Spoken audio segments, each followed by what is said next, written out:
Hi అండి, welcome back to ఓజులేక్. మన ఛానల్లో ఈరోజు స్పెషల్ ఏంటంటే కర్రీ అయితే కాదనమాట. కర్రీ కోసం ముందుగా మనం ప్రిపేర్ చేసుకున్న బోటి అనమాట. ఇది ఒక బోటి తీసుకొచ్చి చక్కగా మల్లె పువ్వులాగా ఎలా కడగాలి, ఎలా కట్ చేసుకోవాలి, అసలు క్లీనింగ్ ప్రాసెస్ ఏమిటి, మన పెద్దవాళ్ళు చేసే పాత స్టైల్లో కాకుండా మనం కొత్త స్టైల్లో ఎలా తయారు చేసుకోవాలో ఈ బోటిని చూసేద్దాం. మార్కెట్ నుంచి మేక యొక్క బోటి అలాగే దబ్బా అనేవి అయితే తీసుకుని వచ్చారండి. వీటిని క్లీనింగ్ ప్రాసెస్ ఈరోజు చూసేద్దాం. ఎప్పుడు భోజనాల్లో తినడమే కానీ క్లీనింగ్ అయితే చేసుకోవడానికి చాలా కష్టం అని చెప్పి ఎవరు కూడా అంత ప్రయారిటీ ఇవ్వరు.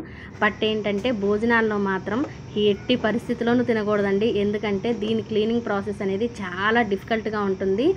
ఇలా ఉన్న ఈ క్లీనింగు సరిగ్గా చేయకపోతే కనుక అది తింటే మనకి లేనిపోయిన హెల్త్ ఇష్యూస్ అయితే కంపల్సరీగా వస్తాయి. నేనైతే ఎప్పుడూ కూడా ఇలా క్లీన్ చేయడం అనేది అత్తయ్య గారు చెప్తుంటే ఇలాగ స్టార్ట్ చేసి అత్తయ్య గారు నేను కూడా ఇలాగ క్లీన్ చేస్తూ ఉన్నాం అనమాట. ముందుగా పెద్ద ప్రేగులు ఉంటాయండి, వాటి పక్కనే కొవ్వు అనేది ఉంటుంది, అదంతా కూడా తీసేయాలి. ఆ ఫ్యాట్ అంతా తీసేసి ఒక బౌల్లోకి వేసేసుకోవాలి.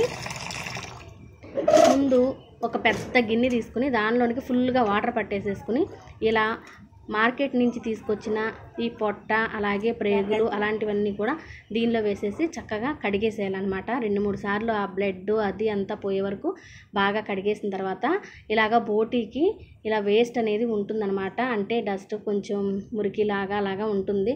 అది బోటీ అంటే అందరికి తెలిసిన విషయమే కదా, తినేది అన్నీ కూడా పొట్టలోనే ఉంటాయి కాబట్టి మేకకి అవన్నీ కూడా మనం క్లీన్ చేసుకోవాలి.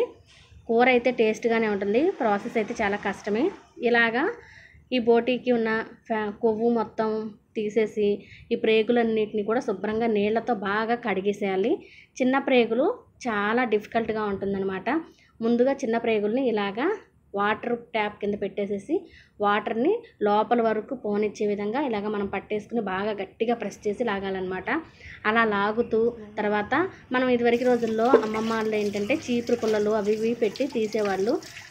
ఈ జనరేషన్లో మనకు అలా తీయాలంటే కూడా కష్టమే కాబట్టి మనము నూడిల్స్ తినడానికి ఇలా పుల్లల టైపు ఉంటాయి కదండి స్టిక్స్, ఆ స్టిక్స్ అయితే తీసేసుకుంటాము. ఈ తీసేసుకుని ఈ స్టిక్లోంచి ప్రేగునైతే ఈ విధంగా లోపలికి పంపించేసేసి బాగా ప్రెస్ చేస్తూ కడగాలి. మళ్ళీ స్టిక్ని కొంచెం ఫోల్డ్ చేసినట్లుగా ఒక ప్రేగుని దాని లోపలికి ప్రేగుని లోపలికి నెట్టేస్తే మొత్తం కూడా రివర్స్ అయిపోతుంది అనమాట. ఇప్పుడు ఉల్టాగా ప్రేగును బయటికి తీసేసి తర్వాత ఇలాగ బాగా ప్రెస్ చేసి చాలా గట్టిగా లాగాలన్నమాట. లేదంటే కనుక లోపల అంతా డస్ట్ ఉంటుంది, అదే తిన్నవి అన్నీ ఉంటాయి కాబట్టి అదంతా కూడా కొంచెం పాకుడు టైపు ఉంటుందన్నమాట. మనకు అసలు నీట్గా అనిపించదు, స్మెల్ కూడా బ్యాడ్ స్మెల్ వస్తున్నట్లు అనిపిస్తూ ఉంటుంది. కానీ మనం మాత్రం ఈ విధంగా అయితే మంచిగా కడగాలి. తర్వాత ఏం చేయాలంటే మొత్తం ప్రేగులన్నీ కడిగేసిన తర్వాత ఈ విధంగా కట్ చేసేసుకోవచ్చు. అలా ప్రేగులు శుభ్రం కాలేదు, ఆ పుల్లలు అవి మనం పెట్టడం కుదరలేదు అనుకుంటే కనుక నేను చెప్పినట్లుగా ఈ విధంగా మనం కత్తెర పెట్టేసేసి ప్రేగుని మధ్యలోకి పోనిచ్చేసి కట్ చేసేస్తే చివరి వరకు మనకి వెడల్పుగా అయిపోతుంది. ప్రేగు గొట్టంలాగా కాకుండా ముక్కలాగా వచ్చేస్తుంది అనమాట. అలా వచ్చేసినవి చక్కగా కడిగేసి పక్కన పెట్టేసుకోవాలి. ఇప్పుడు స్టవ్ మీద వేడి నీళ్ళు పెట్టుకొని దానిలోనే కొంచెం పసుపు ఉప్పు వేసి నీళ్లు బాగా మరిగిన తర్వాత ఈ పొట్ట అనేది ఉంటుంది కదా, ఈ పొట్ట తీసుకెళ్ళిపోయి దానిలో వేయాలండి. ఇది వేసి ఒక 2 నిమిషాల పాటు ఉడికించినట్లయితే మనకి దానిపైన ఉన్న బ్లాక్నెస్ అంతా కూడా ఊడిపోవడం మొదలు పెడుతుంది. అలా ఊడిపోయే టైంలో మనం స్టవ్ బంద్ చేసేసుకుని తీసుకొచ్చేసేసి వేడి చల్లారకుండానే ట్యాప్ కింద పెట్టి మనం చక్కగా క్లీన్ చేసుకోవాలి. ఇది చాలా టేస్టీగా ఉంటుంది, కానీ క్లీనింగ్ మాత్రం చాలా రిస్క్ అనమాట. అందరూ అయితే ఇలా క్లీన్ చేస్తారని నేను అనుకోవట్లేదు. నాకు అంతకుముందు తెలియదు కాబట్టి ఎప్పుడైనా భోజనాల్లో తినడానికి ట్రై చేశాను, కానీ అమ్మో ఇది చూసిన తర్వాత మాత్రం ఎప్పుడు భోజనాల్లో మనం తినకూడదు. మనంత టైం ఎవరు క్లీన్ చేయరు, అంత ప్రాసెస్ ఎవరు చేయరు అని అనిపించింది. అందుకని మనంతట మనమే చేసుకోవాలి. బయట కూడా ఎప్పుడు చేయించకూడదండి. బయట చేయించినా సరే వాళ్ళు సరిగ్గా చేయరు అనేది మనం గుర్తుపెట్టుకోవాలి. ఇప్పుడు ఈ విధంగా ఉడికిపోయింది, ట్యాప్ కింద పెట్టేసేసి శుభ్రంగా మేమైతే దీన్ని ఈ విధంగా కడిగేస్తున్నాం అనమాట చక్కగా. కానీ ఇది చేయడానికి మనకి ఎగ్జాక్ట్గా 3 గంటల టైం పట్టిందండి.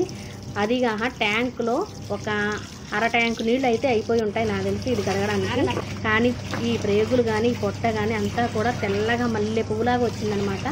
మొత్తం అన్నీ అయిపోయిన తర్వాత ఈ విధంగా ప్రేగులన్నీ ఒకదానికి ఒకటి మనం మొత్తం అన్నీ పట్టుకొని చక్కగా ఉప్పు వేసి బాగా ఇలాగా ప్రెస్ చేసుకుంటూ కడగాలన్నమాట. నాకు తెలిసినంత వరకు 100% ఎవ్వరూ ఇలా చేయలేరు. చాలా రిస్కీ పని అన్నమాట ఇది. అందుకని మనమైతే బయట మాత్రం తినడానికి ఎప్పుడు ట్రై చేయొద్దని అనిపించింది నాకు. ఓకే అండి, ఇలా కట్ చేసేసుకున్న తర్వాత మొత్తం అన్నీ బాగా కడిగేసేసిన తర్వాత ఇప్పుడు వీటిని ఏం చేయాలంటే మనం చిన్న చిన్న ముక్కలుగా కట్ చేసుకోవాలి. ఇవి గొట్టాల్లాగా ఉండవండి, ఎందుకంటే మనం గొట్టాల్లాగా అయితే ఉంచలేదు. ఎందుకు మొత్తం కూడా సిజర్ తోటి ప్రేగును మొత్తం కట్ చేసేసామన్నమాట. అలా కట్ చేసేసేయడం వల్ల ఏంటంటే నీట్గా క్లీన్ అయిపోతుంది. మనకి తినడానికి ముక్క కావాలి, అది కొంచెం పెద్ద సైజులో కట్ చేసుకుంటే సరిపోతుంది అనమాట.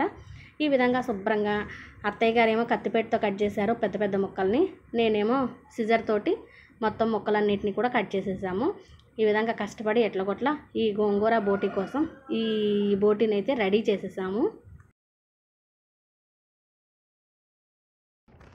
పెద్ద ప్రేగులు, చిన్న ప్రేగులు, అలాగే మనకి కొవ్వు అనేది ఉంటుంది. ఆ కొవ్వు కూడా ఈ ప్రేగులకు పట్టి ఉంటుంది అనమాట. అవి కొవ్వు కండల్లాగే ఉంటుంది. వాటిని తీసేసుకుని మనము ముక్కలుగా కట్ చేసేసుకుని వేసేసుకోవచ్చు. ఇప్పుడు ఈ ప్రేగులన్నింటిని కూడా చక్కగా ఈ విధంగా కట్ చేసేసుకోవడమే.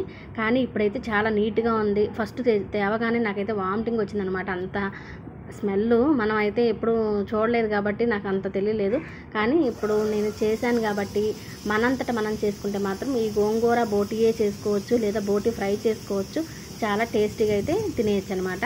ఇప్పుడు కడిగే ప్రాసెస్లో మనం భాగంగా వెనిగర్ అయినా వేసుకోవచ్చు, లేదంటే నిమ్మకాయలు కొంచెం ఎండిపోయి అలా ఉన్న ఇంట్లో ఉంటాయి కదా, ఆ ఎండిపోయింది నిమ్మకాయ అయినా వేసుకోవచ్చు అనమాట. ఇలా వేసేసేసి మనం కొంచెం ఉప్పు వేసేసి బాగా 2-3 సార్లు గిన్నెలో వేసేసి చక్కగా కడిగేసేసి ఆ నీళ్ళన్నీ వంపేసి కూరగా అయితే ప్రిపేర్ చేసుకోవచ్చు, ఫ్రై చేసేసుకోవచ్చు అనమాట.